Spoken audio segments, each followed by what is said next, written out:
তারা বলে দৈনিক 2 থেকে 2.5 কোটি টাকা তারা চাঁদাবাজদের দিয়ে, বছরে 720 কোটি টাকা তারা অনৈতিকভাবে চাঁদাবাজদের দিয়ে দিচ্ছে, অথচ আমার নৈতিক ন্যায্য যে ট্যাক্স, হোল্ডিং ট্যাক্স, সেটা তারা দিতে চায় না। এগুলোর উপর আপনারা সোচ্চার হবেন, এগুলো লিখবেন, বলবেন, কারণ এই টাকাটা আমি আপনাদের জন্য ব্যয় করবো, আপনার সন্তানের জন্য। আপনার রাস্তা দিয়ে যে হাঁটবেন, ওই রাস্তা সংস্কার করার জন্য আমি ব্যয় করবো। আপনার যে স্কুলের টিচার বেতন পায় না, তাকে টাকা দেওয়ার জন্য। ওই যে আপনার একটা ডিসপেন্সারি চালু করতে পারছি না, কারণ বিকেল আমার আরো 4টা ডাক্তার দরকার, আরো ওষুধ দিতে হবে, ওগুলির জন্য আমাকে ব্যয় করতে হবে। তাই আমার মনে হয় এই জিনিসগুলো ভেরি ইম্পর্টেন্ট। বন্দর আমাদের একটা বিশাল ইম্পর্টেন্ট একটা জায়গা, যেখানে টাকাগুলো নয় ছয় হয়ে যাচ্ছে। তারা অনর্থক টাকা নষ্ট করে, তারা এমন এমন ব্যাংকে টাকা রেখেছে গত 16 বছর, এই টাকাগুলো হাওয়া হয়ে গেছে। এটার অনেক অ্যামাউন্ট, এটা আপনি কল্পনা করতে পারবেন না কতটা। অথচ ন্যায্য হোল্ডিং ট্যাক্স দিতে তাদের অনেক কষ্ট হয়ে যায়। তো নতুন এবং ফিরে আসা গ্রাহকদের জন্য নগদে চলছে ক্যাশব্যাক সহ প্রতিদিন হাজারো উপহার জেতার সুযোগ। হবে আশা আর ফেরা, সারপ্রাইজ সেরা। কাজে আমি মনে করি সবার জায়গায় দায়িত্ব থেকে দায়িত্ব পালন করতে হবে।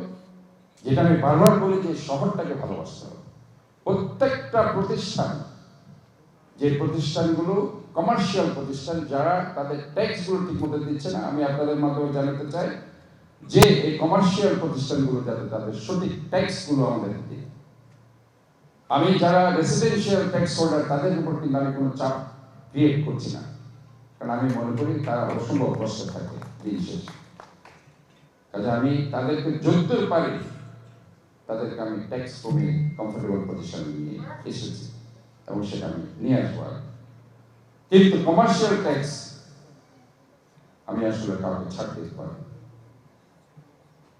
কারণ এটার উপর আমার শহরের সবকিছু নির্ভর করছে।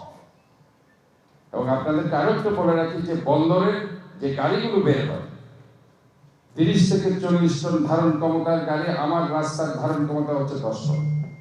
এই 10 টনের উপর দিয়ে তাদের 30-40 টনের ভারী গাড়িগুলো চলে, যেগুলোর কারণে আমার রাস্তাগুলো নষ্ট হয়ে যাচ্ছে, যে কারণে আমার বছরে এক্সট্রা 400 থেকে 500 কোটি টাকা ব্যয় করতে হবে। আমি যদি সেটাও যোগ করি, তাহলে তাদেরকে ট্যাক্স দিতে হবে 700 থেকে 800 কোটি টাকা। কিন্তু আমি সেটাও বলছি, আমার ন্যায্য যে 1,97,00,000 স্কোয়ার ফিট তাদের ওইভাবে যে ট্যাক্স আসে, সেটা হচ্ছে 264 কোটি টাকা বছরে, সেটা তারা দিই, রাদার দেন গিভিং 45 crore। আজ ওনাসিরের সময় তারা 45 কোটি টাকা দিত, তারা তখন প্রতিবাদ করেনি, কারণ তারা সেখানে বিজনেস করত বন্ধ। আমি কোনো বিজনেস বন্ধ করি না। আমি চাই আমার ন্যায্য অধিকার এই জনগণের, এই টাকা এদের টাকা এদেরকে দিতে হবে।